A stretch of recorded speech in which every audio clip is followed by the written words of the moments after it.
Well, hello, my soul friends. It is Victoria, the soul nurturer, and I'm here with an offering that's on my heart, something I've been thinking about a lot, something I'm passionate about. It's not just recently. I've been talking about this with my clients for years. And when I thought about what I wanted to do prior to the full moon video, this was the topic that came front and center.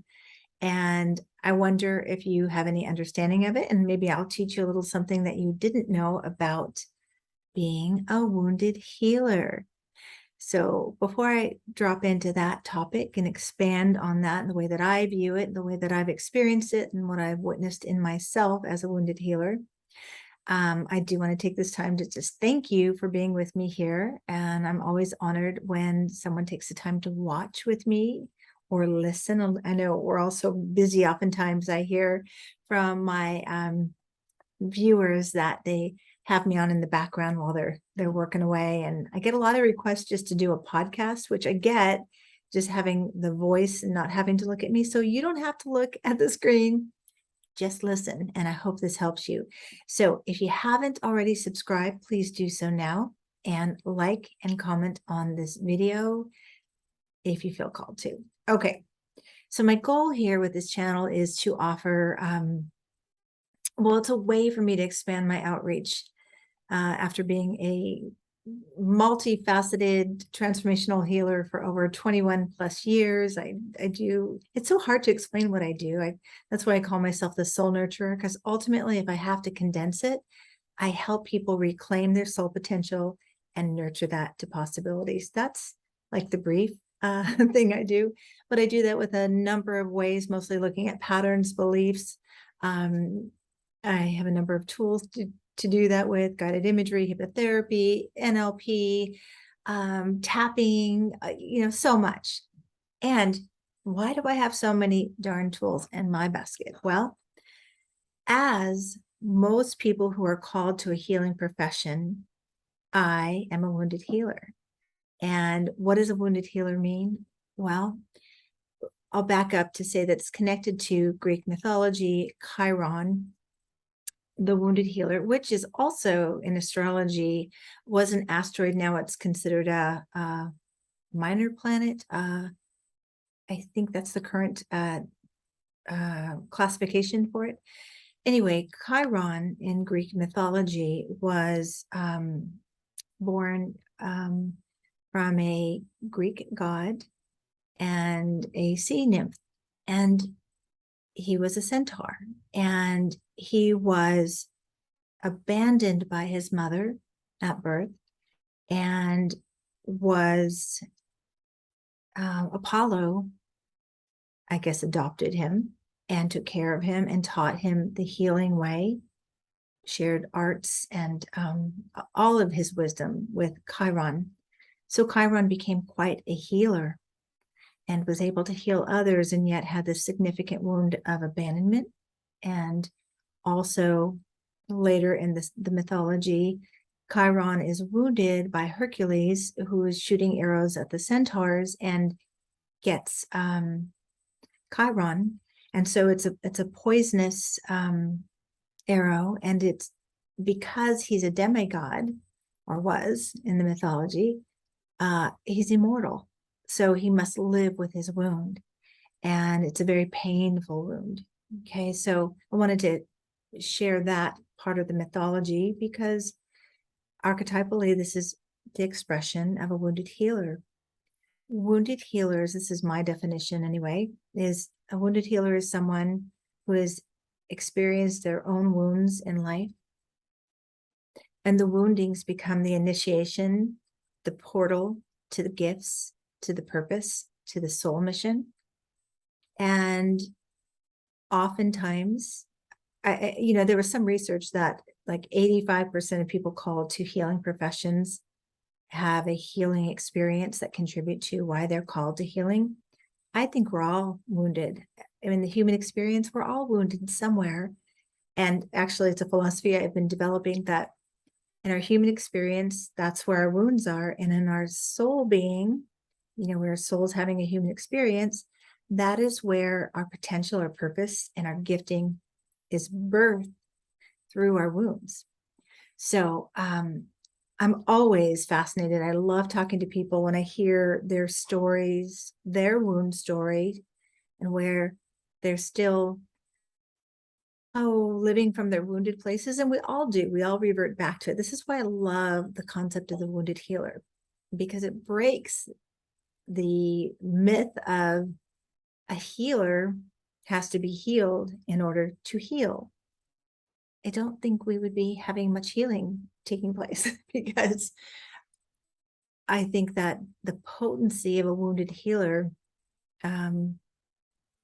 is really powerful when one becomes mindful that it is a well that we must continue. It's the wound we must continually tend, but it's a well of powerful, I call it soul medicine, that we are so inclined to give to others, but the wounded healer must learn to give it to themselves. So that's my philosophy that I've been unfolding. But I want to say that the wounded healer archetype was first coined by Carl Jung, who he himself identified as a wounded healer. What I love about Carl Jung is how transparent he was with his own wounding, his own deep dive into his soul work, making it, I would say, normalizing it for healers, therapists, to be transparent with their own wounds and their own challenges. And I do that on this channel. This challenge, I keep wanting to say challenge. It is a challenge for me to sit down and do these videos, even though I'm called to this. It's a challenge that every time I sit down to do a video, I say, it's a call. So when you have a soul call, you move with the fear or beyond the fear to deliver what you have to deliver. So, but on this channel, the intention is to wrap my heart around you, my heart, and connect souls to say, again, I see you, we're doing this together, all healers, all therapists. I don't care how they present themselves. I've worked with many of them for over 20 years. I've supported a lot of healers and therapists. We're all struggling in some way or another. Okay. That's just part of the human experience. There's nothing wrong with it.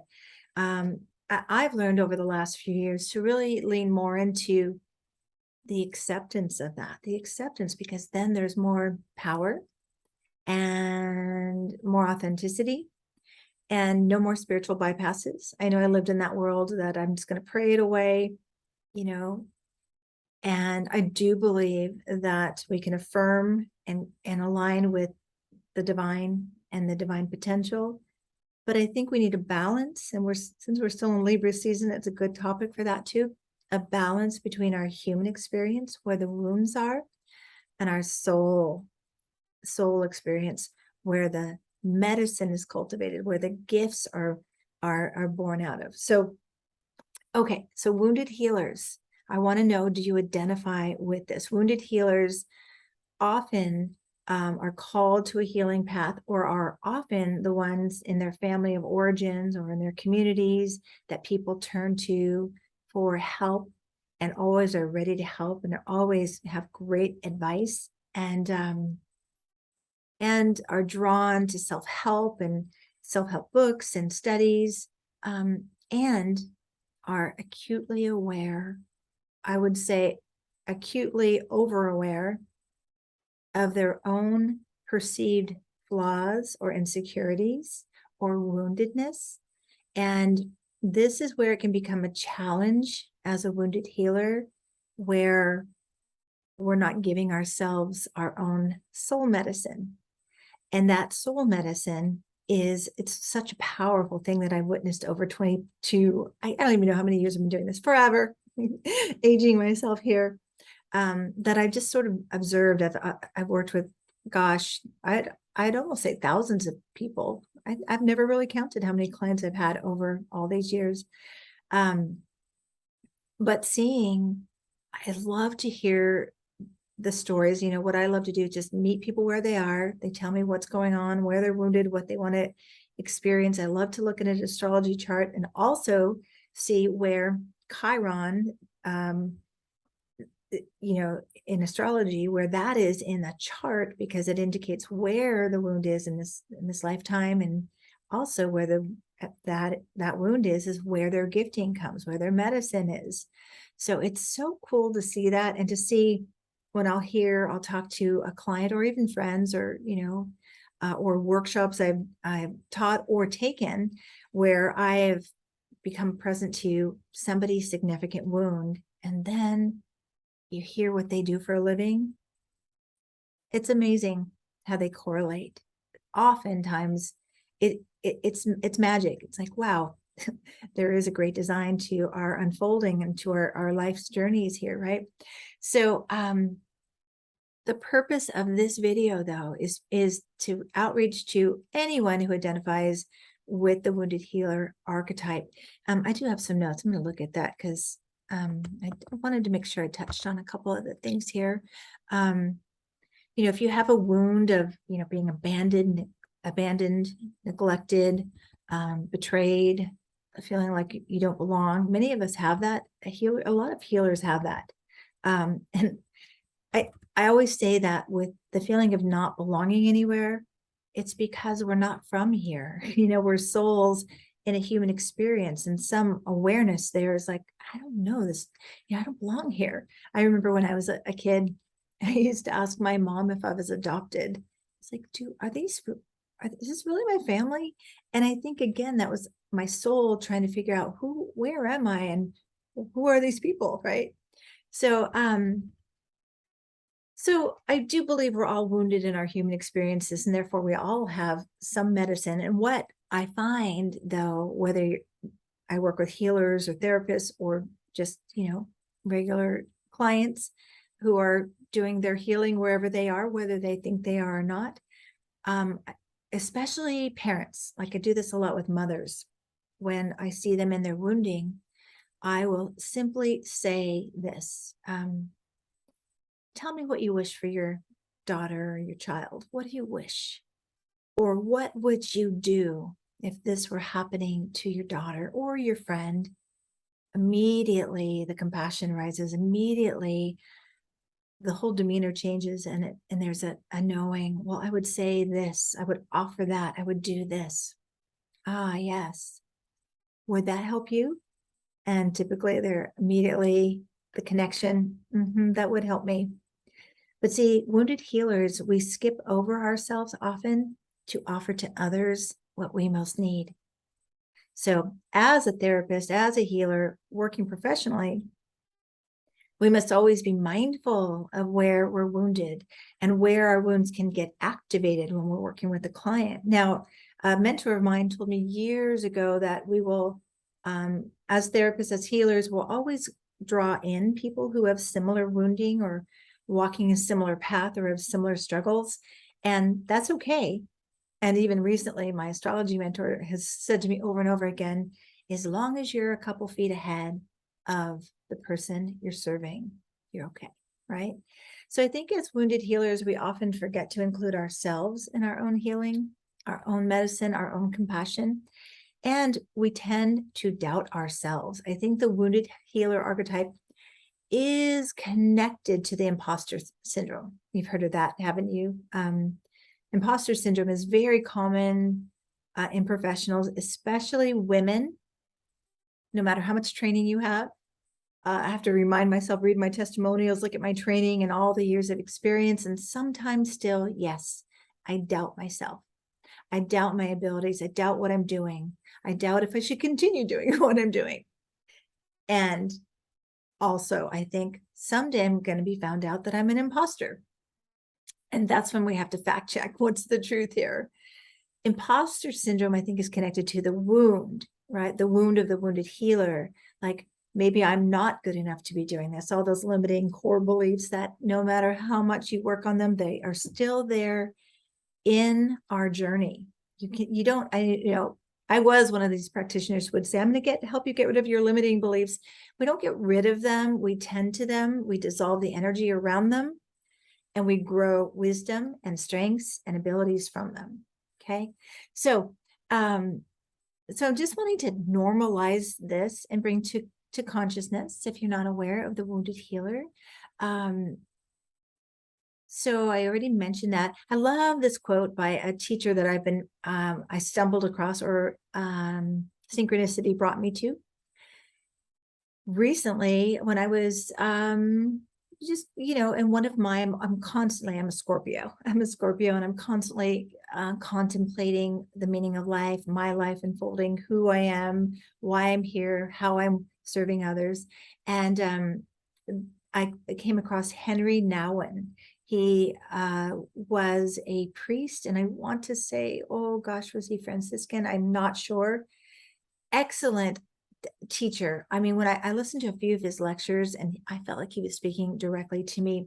But he actually has a book called The Wounded Healer, which I have yet to read, but I'm going to, because I'm really drawn to how he articulates our soul journey in the human experience. So his quote is, "Our service will not be perceived as authentic unless it comes from a heart wounded by the suffering about which we speak." Yeah. I mean, that's it right there. And I think that it's really important. I mean, it's a fine line and a balance, but especially, here I am on full blast in a public setting on YouTube, sharing my vulnerability, some of my woundings. But in session, I have to be mindful not to share too much of that. I have to hold space to meet my client where they are, right? But also to mirror back to them and normalize wounding. Our wounding is normal in the human experience. Suffering is optional. Suffering comes out of when we're really obsessing about the beliefs and the story that comes out of the wounding. And that's a whole new other video. So I mentioned that. Oh, right. So Chiron was once thought to be an asteroid. It's now classified as a comet or a minor planet. And I'm going to talk more about that when I do the full moon video coming up soon, maybe tomorrow, because the moon, just before the full moon, Chiron is opposite the sun transiting. And then also on the day of the full moon, the moon is opposite Chiron. So that means, I think this is a timely video about wounded healers, because we may be more aware of our own wounding, our own feeling of displacement or abandonment or rejection or not good enough, or our own limitations. Okay, so I'll be talking about that in the full moon video coming up in a couple of days. But do you relate to anything I'm talking about, wounded healer? And remember, here's the thing, like Chiron in the mythology, the wound was so painful and he could not heal it himself as a healer. And the rest of the story, the mythology goes on to say that he wanted to sacrifice himself by trading places with Prometheus, who was being punished. It's a gruesome story I'm not going to get into, but he asked if he could trade places with Prometheus so that he could die and no longer have to live with this immense suffering.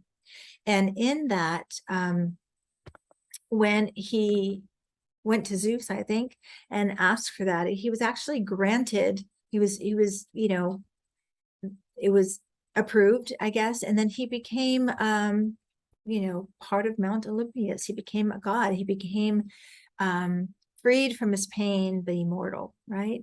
So what a powerful story. And I think that piece right there is also important too, where we have to watch as wounded healers to not sacrifice ourselves, but yet when we are in service and wanting to, even in our struggle and our pain, be of support and service to others, there is a blessing there. There is a gift there. So I would invite you to do this. Here's a fun thing to do. Truly, it's mind-blowing. Think about one of the most devastating times of your life where you were wounded. That is an initiation into your healing, right? Healing either as a professional or healing just for life. We all need to bring our healing and our own, like I said, soul medicine. For me, I was initiated into grief even before I was born. My maternal grandmother died when my mom was pregnant with me. And in essence, I was swimming in her grief because my mom was really close to my grandmother. And then my dad left when I was born. So I definitely relate to Chiron, abandoned at birth. And then he returned and died when I was 9. And another grief initiation. So I was called to become a grief counselor. I didn't even seek it. I was trained with hypnotherapy, with some grief work and some of my undergrad work working with grief, but I never thought I was going to be a grief counselor until I was recruited for hospice. And even though I didn't have a master's in grief counseling, I remember once somebody challenged me on that. They said, well, do you have a master's? And how are you working here? And I said, actually, no, I was initiated by life many times. I've walked the journey of grief many times. And yes, I had some training, but the initiation afforded me so much wisdom when it came to supporting other people. And again, I just needed to remember to support myself with that wisdom. So that's what I want to leave with you. Again, comment if you identify with the wounded healer archetype. And if you can identify where you were wounded and what your gifts are. Sometimes it looks like, I remember being in a workshop once, and this really profound therapist was working with people, and he had them line up, and he said to them, tell me your worst wound story. Oh, this happened. Like, so one woman said, we lost our house. My mom, we were always broke. We never had money. She didn't know how to balance a checkbook. And he goes, okay, enough. You're an accountant. She's like, wow, how did you know that? Wound in the gift. So check out your wounds, ask yourself, sit with it, and see if it directly applies to your career. I'd be really curious about that. I had a friend, actually, when I was discovering this, gosh, maybe 15 years ago, the wound in the gift connection. And I said to her, she's an acupuncturist. Hi, Holly, if you're watching.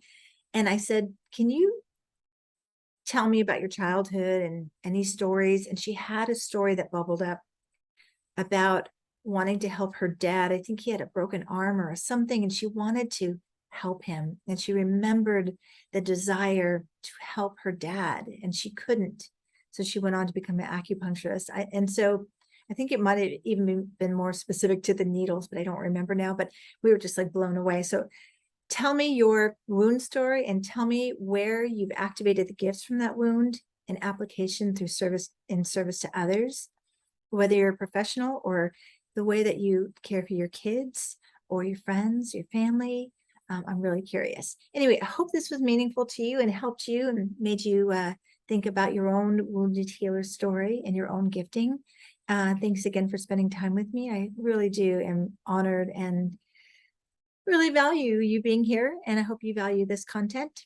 Again, like, subscribe, the whole commercial, and the more you like and comment, I understand the more I get out into the big YouTube sea. I have one video that it was such a, like, how did it happen? It was sort of trending. I had one video, I think it was my new moon was it Virgo? I think it was Virgo. I can't remember, a little recently, and it received almost 3,000 views and like 80 likes. And I was stunned. Like, how did that happen? So you make that happen. The more you comment, the more you like, the more it gets out there. So thank you, bless you, and thanks for being with me. And I'll see you next for the full moon in Aries. Yes, that's it. Okay, see you then. Bye-bye.